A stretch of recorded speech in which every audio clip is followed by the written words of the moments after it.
Ito ang sandaling muling isinusulat ang mga aklat ng kasaysayan, hindi sa tinta kundi sa nikel, tanso, konkreto at bakal. Ito ang eksaktong punto kung saan ang mga bansang matagal na ginawang kolonya, pinagsamantalahan at tinrato bilang murang imbakan ng yaman ay nagsisimulang maningil ng kanilang makasaysayang utang sa imperyo. At ginagawa nila ito sa paraang hindi kailanman inasahan ng Pentagon o ng Wall Street, hindi sa pamamagitan ng armadong revolusyon, hindi sa gerilya sa kabundukan, kundi sa pamamagitan ng mga rekurso, sa pamamagitan ng pisikal na kontrol sa kung ano ang desperadong kailangan ng pandaigdigang kapitalismo upang hindi gumuho. Hayaan ninyo akong maging brutal na malinaw mula sa simula dahil kailangan nating alisin ang ulap ng propagandang ipinakain sa atin sa loob ng maraming dekada.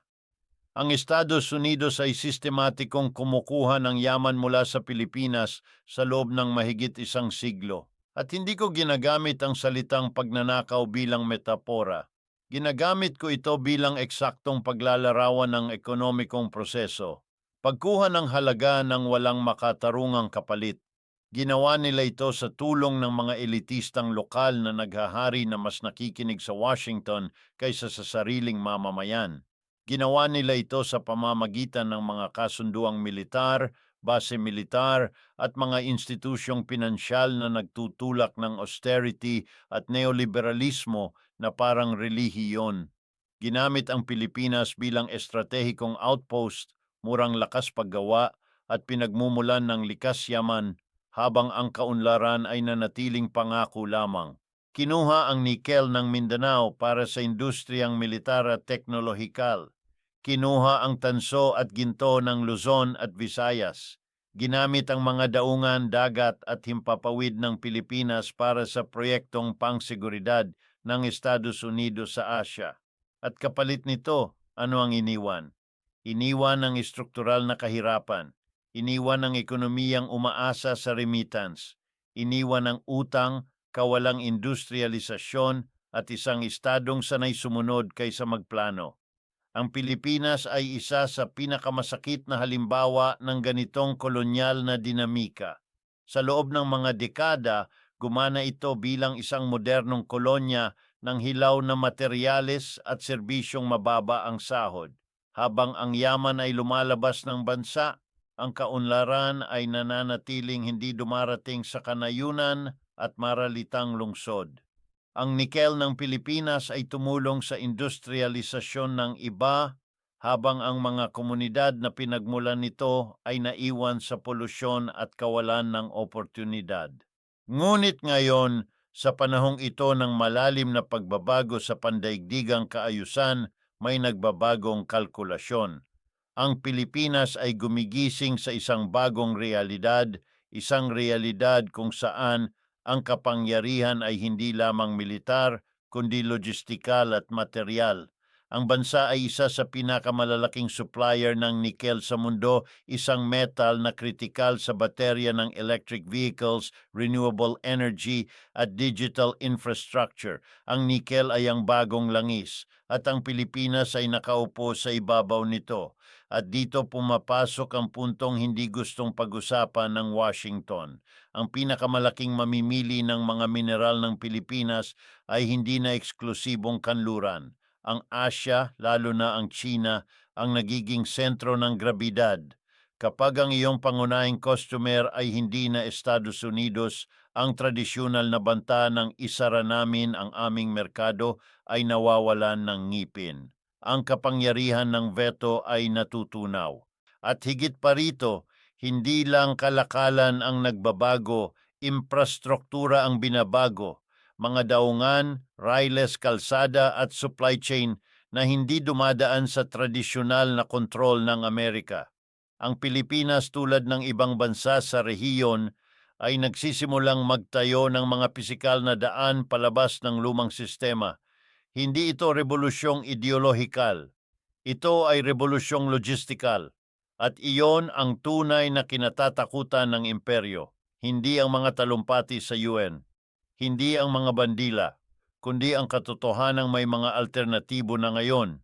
Kapag may ibang handang magtayo, bumili at magbayad ng walang sermon, nagbabago ang balanse ng kapangyarihan. At sa sandaling iyon, ang bansa na dati walang pagpipilian ay biglang may kakayahang magsabi ng hindi. Ito ang simula ng paniningil, hindi sa galit kundi sa kalkulasyon, hindi sa bala kundi sa kontrata, hindi sa ideolohiya kundi sa material na realidad. At ang Pilipinas ay papasok sa yugtong ito hindi bilang revolusyonaryong estado, kundi bilang pragmatikong aktor na natutong maglaro sa isang multipolar na mundo. At ito pa lamang ang simula. Ngayon, para maunawaan kung gaano kalalim ang pagbabagong ito, kailangan nating tingnan ang malamig na datos, ang material na realidad na laging iniiwasan ng propaganda. Ang Pilipinas ay kabilang sa pinakamalalaking producer ng nickel ore sa buong mundo. Sa mga nakaraang taon, umabot sa milyon-milyong metriko tonelada ang iniluluwas taon-taon. Hindi ito maliit na bilang. Ito ay kapangyarihang geopolitikal. Dahil sa ika-21 siglo, ang nickel ay hindi na basta metal. Ito ang gulugod ng green transition. Walang nickel, walang baterya. Walang baterya, walang electric vehicles. Walang EV, walang pangakong berdeng kapitalismo. At sino ang pinakahawakan ng supply chain na ito?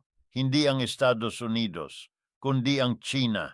Sa katunayan, ang malaking bahagi ng nickel ng Pilipinas ay direktang napupunta sa mga Chinese smelter at pabrika, mga pasilidad na nagpoproseso ng hilaw na yaman tungo sa mataas na halaga, cathodes, batteries at advanced components.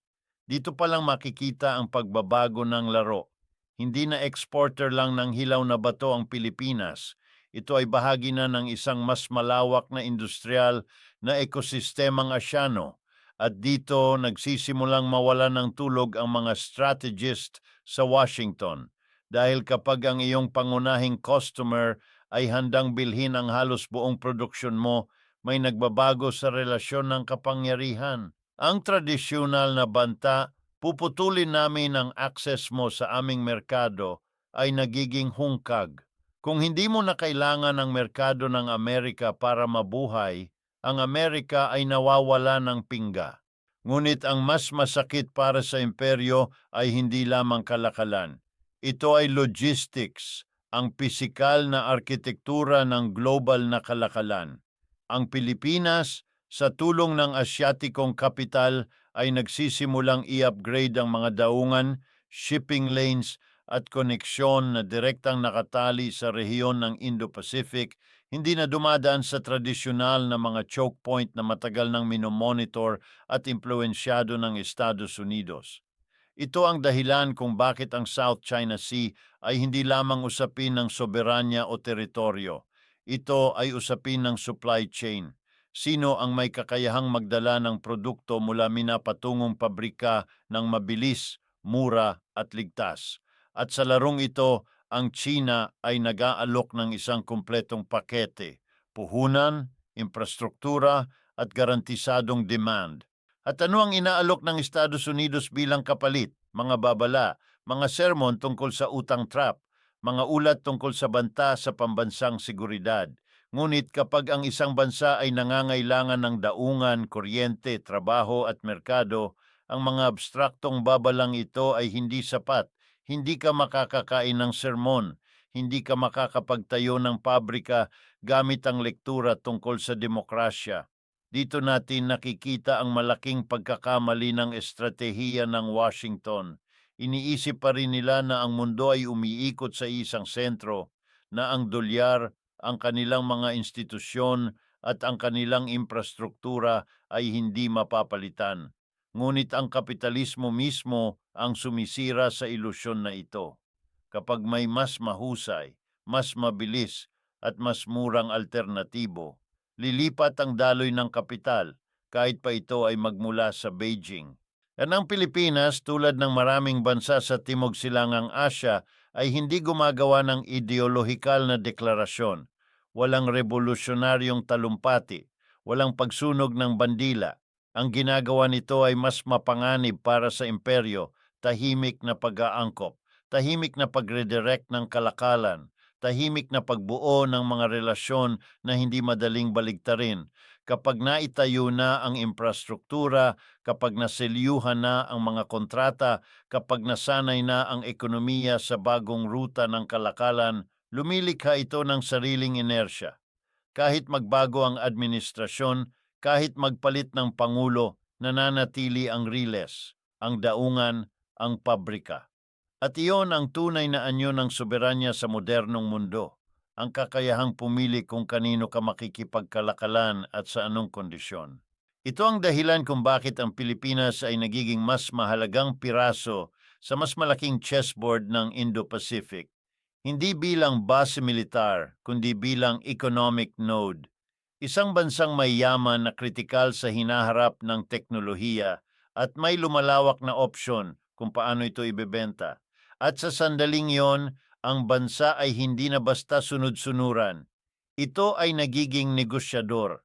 At kapag ang isang dating kolonya ay natutong makipagnegosasyon sa pantay na antas, nagsisimula nang mabuwag ang lumang kaayusan, hindi sa isang iglap, hindi sa isang digmaan, kundi sa pamamagitan ng libu-libong kontrata, barko at container na tahimik na dumadaan sa dagat. At ang mga barkong iyon ay hindi na palaging patungong kanluran. Ngunit ang pinakakritikal na punto sa lahat ng ito ay hindi pa nating ganap na hinahawakan. Dahil ang tunay na banggaan ay hindi lamang tungkol sa metal o sa daungan o sa mga kontrata. Ito ay tungkol sa pera, tungkol sa tanong na matagal nang hindi tinatanong ng seryoso sa rehiyong ito. Bakit kailangan pa ring dumaan sa dolyar ang bawat transaksyon? Sa loob ng maraming dekada, ang Pilipinas, tulad ng karamihan sa Asya, ay nakakulong sa sistemang dolyar. Kahit ang kalakalan sa kapitbahay, kahit ang bentahan ng sariling likas yaman ay kailangang ipadaan sa bangko ng New York, sa SWIFT, sa mga institusyong kontrolado ng kanluran. Ibig sabihin, ang bawat tonelada ng nikel ay hindi lamang produkto, ito rin ay pahintulot. Pahintulot mula sa sistemang pinamumunuan ng Estados Unidos. Ngunit kapag ang pangunahing bumibili mo ay China at ang pangunahing pinagbibilhan mo rin ng makinarya, teknolohiya at kapital ay China, biglang nagiging lohikal ang tanong, bakit pa kailangan ng dolyar bilang tagapamagitan? Bakit ka magbabayad ng dagdag na bayarin, mag-iipon ng reserbang dolyar at malalantad sa patakaran ng Federal Reserve kung maaari namang direktang magbayaran sa yuan? Ito ang tahimik ngunit mapanganib na usapan na nagsisimula ng mangyari sa likod ng mga saradong pinto sa rehiyon. Hindi ito iniaanunsyo sa press. Hindi ito isinisigaw sa entablado ng UN. Ngunit ito ay teknikal, konkretong diskusyon sa pagitan ng mga bangko sentral, mga regulator at malalaking korporasyon. Paano kung ang nikel ng Pilipinas ay bayaran sa yuan? Paano kung ang bahagi ng kalakalan ay isettle sa lokal na pera? Paano kung ang dolyar ay hindi na default kundi optional na lamang? Para sa Estados Unidos, ito ay mas malaking banta kaysa anumang missile. Dahil ang kapangyarihan ng Amerika ay hindi lamang nakabase sa hukbo, kundi sa katotohanang ang buong mundo ay nangangailangan ng dolyar para gumana. Kapag ang isang mahalagang commodity tulad ng nickel ay unti-unting lumalabas sa sistemang iyon, nagkakaroon ng president at ang president ay nakakahawa at huwag tayong magkamali. Ang Pilipinas ay hindi nag-iisa. Ang Indonesia ay gumagawa na nito sa nickel. Ang Brazil ay ginagawa ito sa soy. Ang Russia ay napilitang gawin ito sa enerhiya. Ang China ay tahimik na nagtatayo ng alternatibong arkitektura ng pananalapi, hindi bilang ideolohikal na proyekto, kundi bilang praktikal na solusyon sa panganib ng sanctions. Dito nagsisimulang magpanik ang Washington dahil ang mga sanction ay sandata lamang kung ikaw ang gatekeeper, kung ikaw ang may hawak ng susi, ngunit kung ang kalakalan ay hindi na dumadaan sa iyong bangko, sa iyong pera, sa iyong infrastruktura, ang sanction ay nagiging sigaw sa hangin. Kaya ang reaksyon ng Estados Unidos ay predictable. Mas maraming military exercises, mas maraming babala tungkol sa Chinese influence, mas maraming ulat tungkol sa banta sa soberanya. Ngunit mapapansin ninyo ang isang bagay, kakaunti ang konkretong alok na pang-ekonomiya. Walang katumbas na daungan, walang katumbas na pabrika, walang garantiya ng pagbili ng produkto. At ito ang dahilan kung bakit ang Pilipinas, kahit pa may malalim na ugnayang militar sa Amerika, ay dahan-dahang nag-a-adjust sa realidad. Hindi ito pagtalikod, ito ay hedging, ito ay survival. Sa isang multipolar na mundo, ang pinakamatalinong estratehiya ay hindi pumili ng amo, kundi magkaroon ng option. Ngunit ang opsyong ito ay may kapalit. Kapag mas lumalalim ang ugnayan sa China, mas nagiging sensitibo ang Pilipinas sa mas malawak na tunggalian ng mga imperyo. Ang South China Sea ay nagiging mas mapanganib. Ang bawat hakbang ay minomonitor. Ang bawat desisyon ay binibigyan ng kahulugan. Hindi ka na invisible. Ito ang presyo ng paglabas sa anino. Ang dating tahimik na probinsya ng global na ekonomiya ay nagiging sentro ng atensyon. At dito papasok ang hybrid pressure. Mas maraming issue sa media, mas maraming NGO reports, mas maraming pag-aalala na biglang lilitaw. Hindi lahat ay walang basehan, ngunit ang timing ay hindi kailanman aksidente.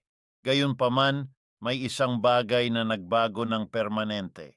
Hindi na natatakot ang Pilipinas gaya ng dati dahil alam nito na may alternatibo, may merkado, may puhunan, may daan palabas. At kapag alam ng isang bansa na hindi ito nakulong sa iisang pinto, nagsisimula itong magsalita sa ibang tono. Hindi ito revolusyon, ito ay recalibration, isang tahimik na paglipat ng bigat, isang hakbang palayo sa absolutong pag-asa sa iisang kapangyarihan. At sa mundong ginagalaw ng supply chains at pera, ang ganitong hakbang ay may mas malaking epekto kaysa anumang talumpati. At ito ang dahilan kung bakit ang tunay na labanan ay hindi sa dagat kundi sa ledger, hindi sa barko pandigma kundi sa settlement currency. At sa larangang ito, ang lumang imperyo ay nagsisimulang mawala ng kontrol. Sa puntong ito, malinaw na ang tanong ay hindi na kung may pagbabago, kundi kung gaano kalayo ang aabutin nito. Dahil kapag ang isang bansa ay natutong gumalaw sa pagitan ng mga kapangyarihan, hindi bilang sundalo kundi bilang negosyador, nagbabago ang lohika ng buong sistema. Ang Pilipinas ay hindi na lamang tagasunod sa mga desisyong ginagawa sa labas ng rehiyon. Unti-unti, ito ay nagiging variable na kailangang isaalang-alang at ito ang nakakabahalang senaryo para sa lumang kaayusan. Hindi ang biglaang pagtalikod, hindi ang dramatikong alyansa, kundi ang normalisasyon ng kalayaan sa pagpili. Kapag ang Pilipinas ay nakikipagkalakalan sa China, nakikipag-ugnayan sa ASEAN, at pinananatili ang ugnayang panseguridad sa Estados Unidos nang sabay-sabay, binabasag nito ang binari na pag-iisip ng Cold War. Hindi ka na maaaring takutin ng simpleng kami o sila. Ngunit ang balanseng ito ay marupok, hindi dahil mahina ang Pilipinas, kundi dahil ang mga imperyo ay hindi sanay sa ganitong laro. Ang sistemang unipolar ay nangangailangan ng linaw, sino ang kakampi, sino ang kaaway. Ang sistemang multipolar ay magulo, puno ng gray zones, puno ng kompromiso. At sa kaguluhang iyon, ang mga bansang marunong makipaglaro ay nakakakuha ng espasyo. Ang tunay na laban sa susunod na dekada ay hindi tungkol sa bandera na iwinawagayway, kundi sa policy coherence. Kaya bang protektahan ng Pilipinas ang sarili nitong interes habang pinapapasok ang dayuhang kapital? Kaya bang iakyat ang value chain o mananatiling tagapaghukay lamang ng yaman? Kaya bang ipagkasundo ang pambansang soberanya at ang praktikal na pangangailangan ng pagunlad? Dito magiging mahalaga ang mga desisyong kadalasang hindi napapansin ng publiko, mga kontrata sa pagmimina, mga regulasyon sa pagpoproseso ng mineral, mga kondisyon sa foreign ownership, at ang tahimik na wika ng mga Memorandum of Understanding. Hindi ito headline material, ngunit dito hinuhubog ang hinaharap. At huwag nating gawing romantiko ang sitwasyon. Ang China ay hindi tagapagligtas. Ito ay isang kapangyarihang may sariling interes, sariling pangangailangan, sariling red lines. Ang pagkakaiba lamang sa kasalukuyang yugto ng kasaysayan, ang interes nito ay mas naka-align sa industrialisasyon ng rehiyon kaysa sa pagpapanatili ng lumang hierarchy. Iyan ay oportunidad, hindi garantiya. Ang Estados Unidos naman ay hindi biglang mawawala. Ang impluensya nito ay malalim, institusyonal at nakaugat sa dekada ng kasaysayan. Ngunit ang tanong ay hindi kung may impluensya pa ito, kundi kung ito ay eksklusibo pa. At sa puntong iyon, ang sagot ay malinaw na hindi na. Ito ang esensya ng kasalukuyang sandali. Ang Pilipinas ay hindi umaalis sa mundo. Ito ay mas lalo pang pumapasok, ngunit sa mas maraming pinto. At sa bawat bagong kontrata, sa bawat bagong ruta ng kalakalan, sa bawat bagong mekanismo ng pagbabayad, bahagyang nababawasan ang kapangyarihan ng sinumang gustong magdikta ng kondisyon. Sa huli, ang tunay na soberanya ay hindi nasusukat sa lakas ng hukbo, kundi sa lawak ng pagpipilian. Kapag kaya mong tumanggi, kapag kaya mong maghintay, kapag kaya mong makipagtawaran, iyan ang kapangyarihang hindi nakikita sa parada, ngunit ramdam sa mesa ng negosasyon. At dito nagtatapos ang kwento, hindi sa isang konklusyon, kundi sa isang bukas na tanong. Sa mundong mabilis na nagiging multipolar, ang Pilipinas ba ay magiging tahimik na tagasunod ng agos o isa sa mga bansang marunong gumamit ng agos para sa sarili nitong direksyon? Ang sagot ay hindi manggagaling sa labas. Ito ay mabubuo sa mga desisyong ginagawa ngayon, tahimik, teknikal at malayo sa kamera. Ngunit ang epekto nito ay mararamdaman sa loob ng mga dekada. At kapag dumating ang panahong iyon, maaaring hindi na mahalaga kung sino ang pinakamalakas. Ang mas mahalaga ay kung sino ang pinakahanda